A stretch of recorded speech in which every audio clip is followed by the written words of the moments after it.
შენს ხელში არის სისტემა, რომელიც მთელ ნაგავს აგროვებს, ტოქსინებს, მკვდარ უჯრედებს, ბაქტერიებსა და ვირუსებს. და ის მხოლოდ მაშინ მუშაობს, როცა შენ მოძრაობ. გაუზიარე ეს იმას, ვინც ცოტას მოძრაობს. და დაწერე კომენტარებში, გსმენია ოდესმე ლიმფური სისტემის შესახებ თუ არა. გულის სისხლს თავად ტუმბავს. ლიმფური სისტემა ვერა. მას საკუთარი ტუმბო არ გააჩნია. ერთადერთი რაც ლიმფას მოძრაობას აიძულებს, ეს შენი კუნთებია. როცა მთელი დღე ზიხარ, ლიმფა იღინება, ტოქსინები ქსოვილებში გროვდება, იმუნური სისტემა ნელდება. შენ კი უფრო ხშირად ხდები ცუდად. აი რა ხდება, როცა ლიმფა სტაგნაციას განიცდის.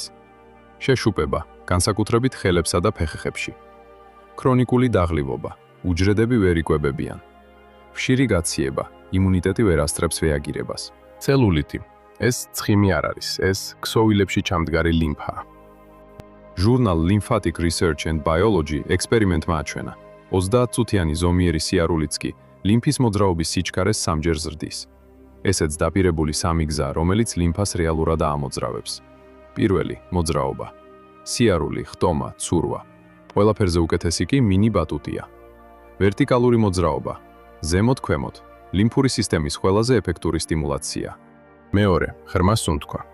ღრმა ჩასუნთქვისას დიაფრაგმა ქმნის წნევას, რომელიც ლიმფას ზემოთ უბიძგებს. ყოველ საათში 5 ღრმა ჩასუნთქვა და ლიმფა კვლავ მოძრაობს. მესამე, წყალი. ლიმფა 96% წყლისგან შედგება.